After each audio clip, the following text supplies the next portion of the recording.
Class 12th Biology, Chapter 3 Reproductive Health. Full explanation with the help of handwritten notes. So let's get start.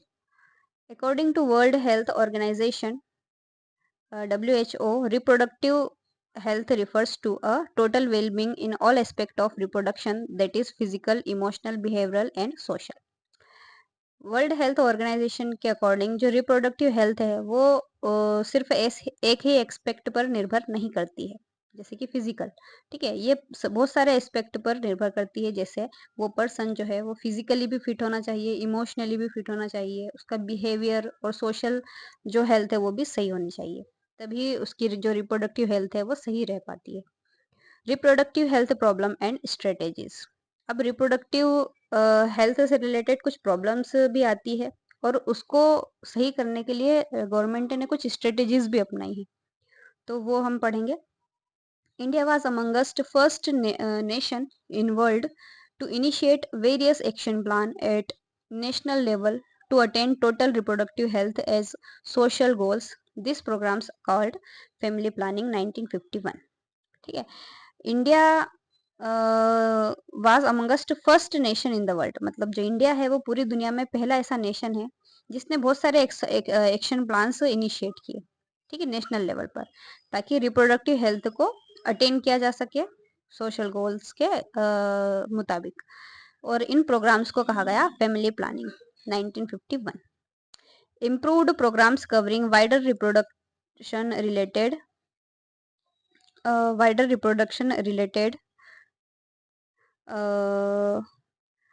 areas are currently in operation under name reproductive and child health care program। ठीक है, बहुत सारे improved programmes जो है वो wider area में cover up किए गए हैं। ठीक है, ये सारे ऑपरेशंस जो है छोटे छोटे जो रिप्रोडक्टिव हेल्थ को इम्प्रूव करने से रिलेटेड जो छोटे छोटे प्रोग्राम्स है वो reproduction and child health care, ठीक है, RCH प्रोग्राम्स के अंतर्गत किए गए हैं। रिप्रोडक्टिव हेल्थ प्रॉब्लम्स, तो रिप्रोडक्शन से रिलेटेड कुछ हेल्थ प्रॉब्लम्स आती है, तो उसके कुछ रीजंस है, जैसे कि ओवर पॉपुलेशन, जरूरत से ज्यादा अगर जनसंख्या है तो रिप्रोडक्टिव हेल्थ से रिलेटेड प्रॉब्लम आएगी। ठीक है, क्योंकि उनको हो सकता है कि उन्हें जो न्यूट्रिशंस या फूड जो अवेलेबल होने चाहिए वो अवेलेबल ना हो। Increased mortality rate of both mother and child. ठीक है, मोर्टेलिटी रेट मतलब मृत्यु दर।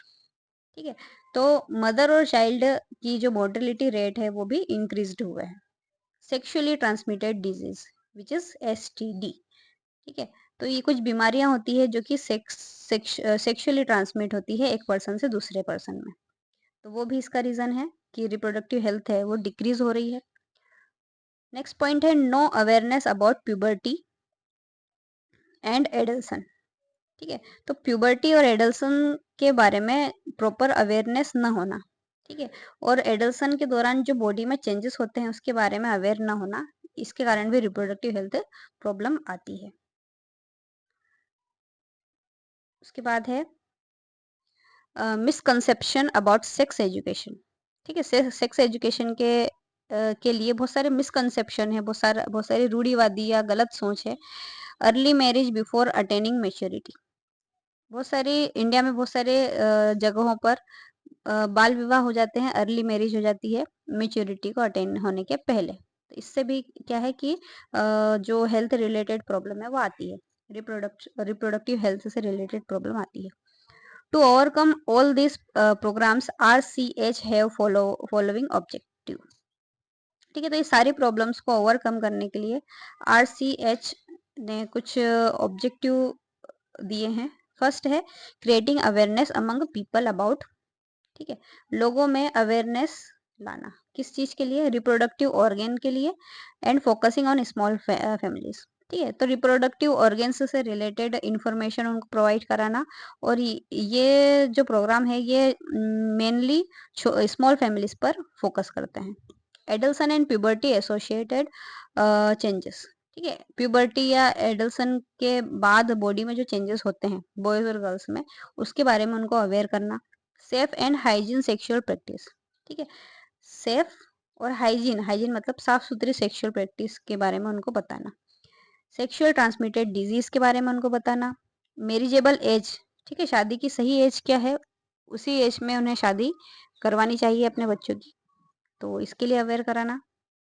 सेकेंड है providing medical facilities and care to menstrual irregularities, ठीक है, बहुत सारी फीमेल्स में मेंस्ट्रुअल इरेगुलरिटीज आ जाती है, मतलब जो उनके पीरियड है या तो वो टाइम पे नहीं आते हैं या टाइम से पहले आ जाते हैं, ब्लीडिंग जो है वो ज़्यादा कम होती है, बहुत सारी उसमें प्रॉब्लम्स आती है, तो इसके लिए उनको मेडिकल फैसिलिटीज प्रोवाइड कराना।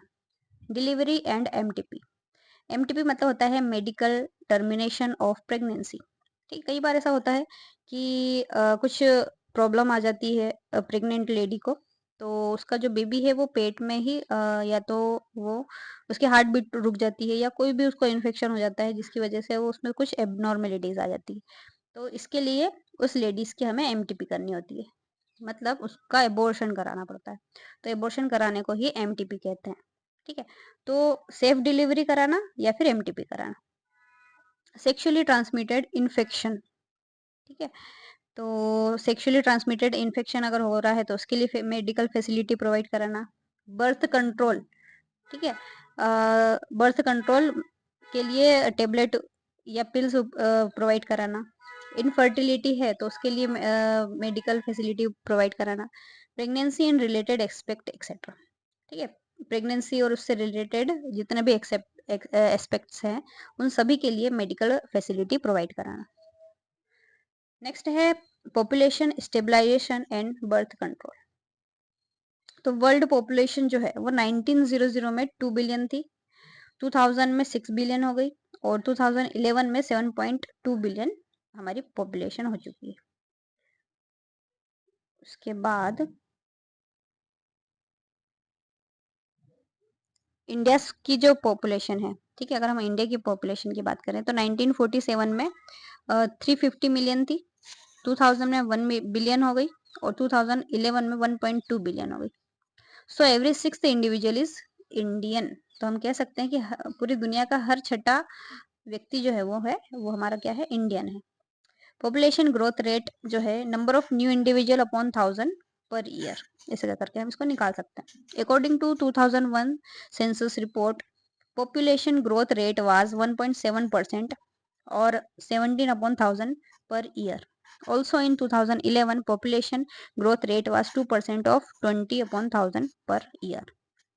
ठीक है, तो ये ईयर के हिसाब से जो पॉपुलेशन रेट है वो इतनी इतनी बड़ी 1.7% 2011 में, और ये, ठीक है, तो 2001 में 1.7 लेकिन 2011 में जो है वो 2% से इंक्रीज हुई है। रीजन फॉर पॉपुलेशन एक्सप्लोजन, अब ये जो जनसंख्या बढ़ रही है, पॉपुलेशन एक्सप्लोजन जो हो रहा है, इसके रीजन क्या है, तो rapid decline in maternal and infant mortality rate due to increase health facilities. अब जैसे जैसे टाइम निकलते जा रहा है, टाइम के साथ साथ जो मेडिकल फैसिलिटीज है या मेडिकल साइंस ने जो है कि बहुत ज़्यादा तरक्की की है, तो उसके कारण से जो मैटरनल और इन्फेंट मोर्टेलिटी रेट था, मतलब इन्फेंट मतलब शिशु, मोर्टेलिटी मतलब उसकी मृत्यु हो जाना, तो शिशु की मृत्यु दर या फिर माँ की जो या फिर माता की जो मृत्यु दर है या मदर का जो मोर्टेलिटी रेट है वो क्या हुआ है, डिक्लीन हुआ है, कम हुआ है, किसके कारण, मेडिकल हेल्थ में इम्प्रूवमेंट होने के कारण। Increase in number of people in reproducible age, ठीक है, और जो रिप्रोड्यूसिबल एज है मतलब जो यंग जनरेशन है, ठीक है, उनके नंबर जो है वो भी बढ़ रहे हैं, ठीक है, इस कारण से भी पॉपुलेशन एक्सप्लोजन हो रहा है, मतलब इंडिया में जो यंग जनरेशन है वो सबसे ज्यादा है। Problems, scarcity of basic environment that is food clothing and shelter, अब इसमें भी कुछ प्रॉब्लम्स आती है कि जो बेसिक रिक्वायरमेंट है जैसे कि फूड क्लॉथ और शेल्टर, इसकी क्या हो जाती है, स्केर्सिटी हो जाती है, मतलब कमी हो जाती है। इन्फेंट मोर्टेलिटी रेट और maternal mortality rate, it is a number of death पर 1000 पीपल। जो इन्फेंट मोर्टेलिटी रेट है या फिर मेटरनल मोर्टेलिटी रेट है, ठीक है, ये क्या है, it is a number of death पर 1000 पीपल, ठीक है, मतलब हर 1000 व्यक्ति की जो मृत्यु है, ठीक है, उसे इन्फेंट मोर्टेलिटी रेट और मेटरनल मोर्टेलिटी रेट। उसके बाद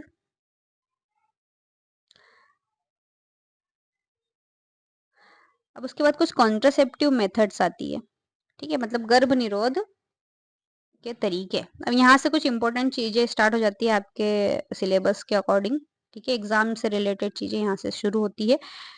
तो कॉन्ट्रासेप्टिव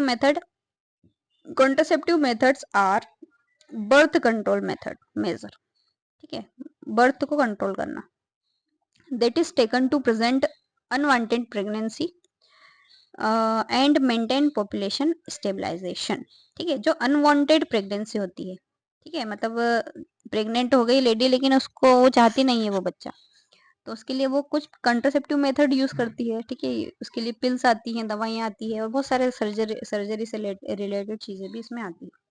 तो इसके कारण क्या होता है, पॉपुलेशन स्टेबल हो जाती है, स्टेबलाइजेशन हो जाता है। And ideal contraceptive should be, अब जो कॉन्ट्रासेप्टिव या गर्भ निरोधक की जो दवाइयाँ रहती है, जो भी उसकी मेथड रहती है, तो वो आइडल कब रहेगी, जब वो यूजर फ्रेंडली हो, ठीक है, मतलब जो भी उसको पर्सन यूज कर रहा है वो आसानी से उसको यूज कर सके, इजीली अवेलेबल हो जानी चाहिए, ऐसा नहीं हो कि उसको ढूंढने के लिए या लेने के लिए इंसान को बहुत ज्यादा परेशान होना पड़े, तो इजीली अवेलेबल होनी चाहिए। इफेक्टिव इम्पैक्ट, उसका प्रभाव इफेक्टिव होना चाहिए, ऐसा नहीं होना चाहिए कि टेबलेट ले ली लेकिन उसने तो असर ही नहीं किया। रिवर्सिबल होनी चाहिए, ठीक है, मतलब ऐसा नहीं होना चाहिए कि टेबलेट लेने के बाद कुछ उसके साइड इफेक्ट हो गए और जो प्रेग्नेंट जो लेडी है वो अगली बार वापस प्रेग्नेंट ही नहीं हो, ऐसा नहीं होना चाहिए, ठीक है, कुछ टाइम के लिए वो रुकना चाहती है तो रिवर्सिबल होना चाहिए। नो और लिस्ट साइड इफेक्ट, ठीक है, या तो बिल्कुल भी साइड इफेक्ट नहीं हो या फिर कम से कम साइड इफेक्ट होने चाहिए। No interfere in sexual drive, ठीक है, इन दवाइयों का कुछ भी ऐसा नुकसान नहीं होना चाहिए कि इंसान की जो सेक्सुअल ड्राइव है उसमें बाधा आए या इंटरफेरेंस हो, तो सेक्सुअल ड्राइव में कोई भी इंटरफेरेंस नहीं होना चाहिए। उसके बाद है contraceptive should be reversible, it means whatever user want it allow for return to fertility once you stop using the contraception, ठीक है, तो कॉन्ट्रासेप्टिव जो है वो रिवर्सिबल होनी चाहिए, मतलब अगर इंसान इसको लेना अगर बंद कर दे तो उसकी जो फर्टिलिटी है वो वापस से आ जानी चाहिए, वापस से रिटर्न हो जानी चाहिए, उसको नुकसान नहीं होना चाहिए उसका। These are two types of contraceptive. अब कॉन्ट्रासेप्टिव के दो टाइप होते हैं, एक तो नेचुरल मेथड और एक आर्टिफिशियल मेथड। तो सबसे पहले हम नेचुरल मेथड्स के बारे में पढ़ेंगे, एग्जाम में आता है कॉन्ट्रासेप्टिव की नेचुरल मेथड कौन कौन सी होती है, आर्टिफिशियल मेथड कौन कौन सी होती है, ठीक है। तो natural method, the natural method of birth control mainly works on the principle of avoiding chance of sperm and ovum meeting inside female reproductive organ. जो नेचुरल मेथड है बर्थ कंट्रोल की, वो मुख्य रूप से इस प्रिंसिपल पर काम करती है कि जो स्पर्म और ओवम का जो मीटिंग है या जो उनका जो फ्यूजन है वो फीमेल रिप्रोडक्टिव ऑर्गन के अंदर ना हो। It do not use any contraceptive device, और इसमें कोई भी दवाई या कोई भी मशीन या कोई भी ऐसा मेडिकल तरीके इसमें यूज नहीं होते हैं नेचुरल मेथड में, ठीक। उसके बाद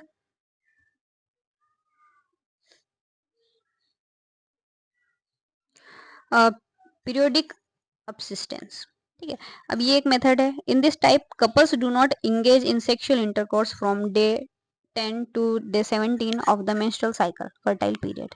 जैसे कि आपको पता है कि फीमेल की बॉडी में 28 डेज का पीरियड साइकिल होता है, ठीक है, ये हमको पता है।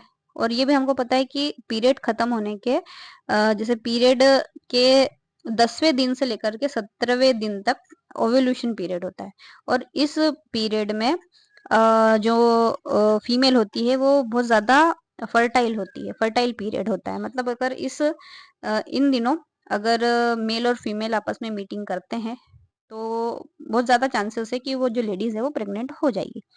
तो इस मेथड में क्या रहता है कि इस पीरियड में जो कपल्स हैं वो सेक्स करने से बचते हैं। This is because use ovulation is expected on this and chances of getting pregnant is high, ठीक है, ये इसीलिए होता है क्योंकि इन दिनों ओव्यूलेशन होता है, ठीक है, ओव्यूलेशन होता है और सबसे ज्यादा चांसेस होते हैं प्रेग्नेंट होने के। फिर नेक्स्ट है withdrawal method, it is also called coitus interruption, ठीक है, विथड्रॉल मेथड है सेकेंड और इसको कोइटस इंटरप्शन भी कहा जाता है। In this method, at the time of intercourse, male partner withdraw his penis from the vagina just before ejaculation.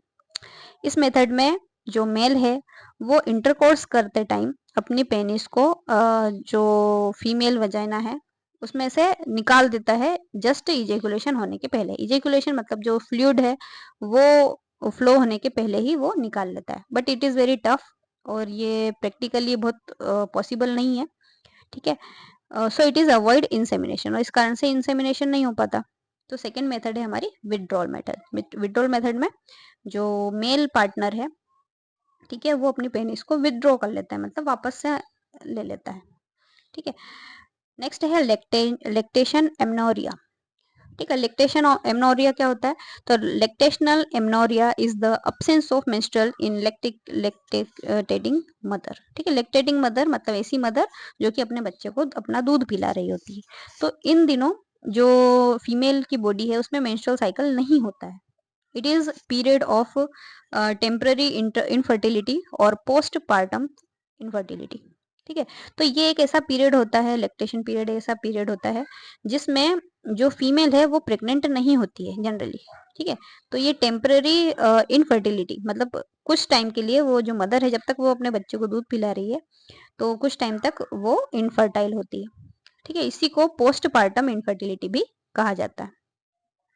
तो during the period of complete breast feeding the chances of conceiving are almost negligible. ठीक है, जब female breast feeding कराती है अपने बच्चे को तो जो कंसीव करने का अगला कंसीव करना मतलब प्रेग्नेंट होना, वापस प्रेग्नेंट होने के जो चांसेस है या कंसीव होने के जो चांसेस है वो ऑलमोस्ट नेग्लिजिबल होते हैं, मतलब ना के बराबर होते हैं। However this method is effective only up to 6 month, और ये जो मेथड है वो 6 मंथ तक ही इफेक्टिव है। ठीक है, तो ये तीन मेथड जो थी वो नेचुरल मेथड थी। अब नेचुरल मेथड के कुछ एडवांटेजेस भी हैं, वो कौन कौन से हैं? They do not use any medication so it has no side effect. ठीक है, यहाँ पर हैज आएगा। ठीक है, तो जो नेचुरल मेथड है उनमें कोई भी मेडिसिन का या मेडिकेशन का यूज नहीं होता है, इस कारण से इसके साइड इफेक्ट भी नहीं है। उसके बाद this method are cost effective. ठीक है, ज़्यादा कॉस्ट भी नहीं लगती है। This do not interfere with sexual drive and sexual act. ठीक है, देखो दवाइयाँ अगर हम लेते हैं तो हमारी सेक्स लाइफ पर अफेक्ट होता है, हमारी बॉडी पर अफेक्ट होता है, उसके कुछ साइड इफेक्ट होते हैं। लेकिन अगर हम नेचुरल मेथड का यूज़ करें तो कुछ भी जो हमको हमारी सेक्सुअल एक्ट पर या सेक्स ड्राइव पर कोई भी असर नहीं होता है।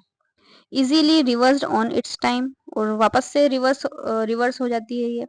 ठीक है, उसके बाद कुछ नेचुरल मेथड के कुछ डिसएडवांटेजेस भी हैं।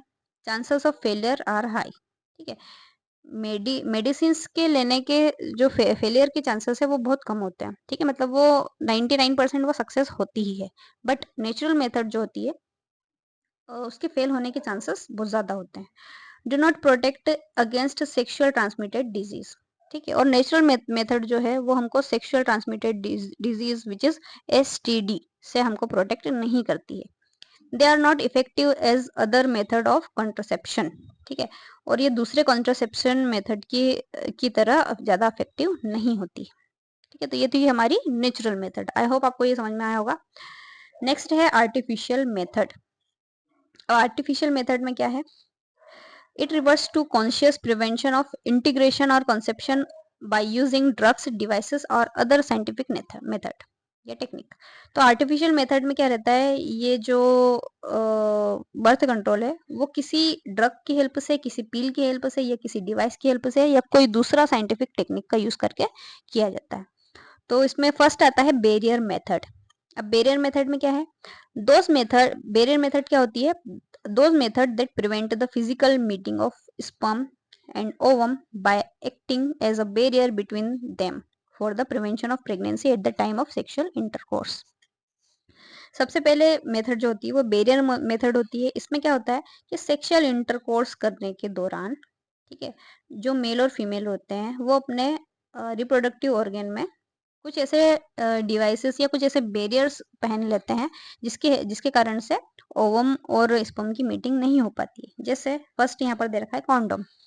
ठीक है, thin latex sheet that are used to cover penis in male and vagina and cervix in female. ठीक है, जो कॉन्डोम होती है वो मेल और फीमेल दोनों के लिए आती है और ये एक ऐसा पन्नी जैसा स्ट्रक्चर रहता है। ठीक है, लेटेक्स की शीट की बनी हुई होती है और ये पेनिस को कवर करती है मेल में, और फीमेल में वजाइना और सर्विक्स को कवर करती है। Both male and female condoms are present. ठीक है, मेल और फीमेल दोनों के लिए ही कॉन्डोम हमारे मेडिकल में उपलब्ध होती है। तो ये है हमारी बैरियर मेथड।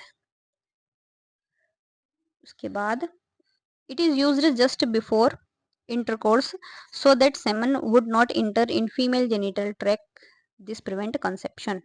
ठीक है, तो ये जो कॉन्डोम है ये इंटरकोर्स के पहले यूज की जाती है।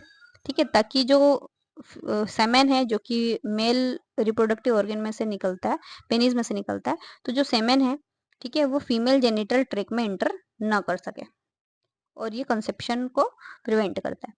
निरोध is popular condom for male. ठीक है, मेल के लिए जो सबसे पॉपुलर कॉन्डोम है वो कौन सी है? निरोध, और ये आपके ऑब्जेक्टिव में आ सकता है। Condoms are not reusable. Condoms जो है वो रीयूजेबल नहीं होते हैं, मतलब इसको एक बार यूज करके हमको इसको फेंक देना होता है। इसके कुछ एडवांटेजेस है। Protect from sexually transmitted infection. ठीक है, कॉन्डोम की हेल्प से आप एसटीडी से बच सकते हो। उसके बाद it can self inserted and gives privacy to user. जो कॉन्डोम है वो सेल्फ इंसर्टेड है, मतलब खुद इंसान खुद इसको इंसर्ट कर सकता है या यूज कर सकता है, और ये यूजर को प्राइवेसी देता है। ठीक है, मतलब इसको यूज करने के लिए किसी डॉक्टर की जरूरत नहीं होती है, इंसान खुद यूज कर सकता है। Easily available with no side effect, और ये बहुत इजीली अवेलेबल होता है, कोई भी इसके साइड इफेक्ट नहीं होते हैं। Reversible and effective.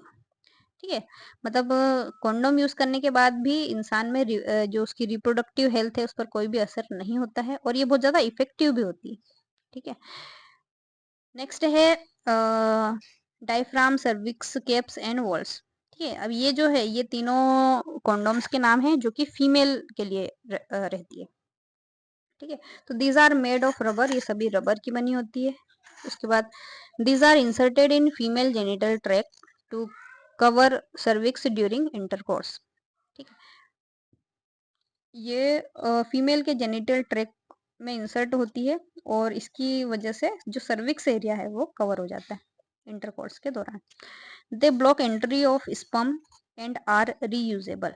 इसकी वजह से जो स्पर्म की एंट्री है वो ब्लॉक हो जाती है और ये रीयूजेबल होते हैं। Spermicide cream. ठीक है, स्पर्मिसाइड क्रीम मतलब स्पर्म को किल करने वाले cream. Jellies and foams are used along with barrier to increase efficiency, but these do not provide protection for STI। ठीक है, तो कॉन्डोम्स के अलावा बहुत सारे दूसरे तरीके भी हैं, जैसे कि स्पर्मिसाइडल क्रीम आते हैं। ठीक है, जेलीज आती है, फोम आते हैं, इनका यूज करके भी हम ये भी एक बैरियर का काम करते हैं, लेकिन इसकी हेल्प से एसटीआई से बचा नहीं जा सकता।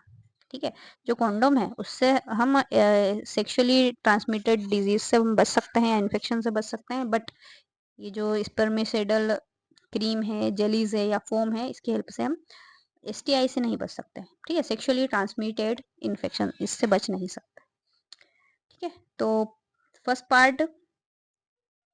नेक्स्ट है इंट्रा यूटेरियन डिवाइसेस, ये हम नेक्स्ट वीडियो में देखेंगे।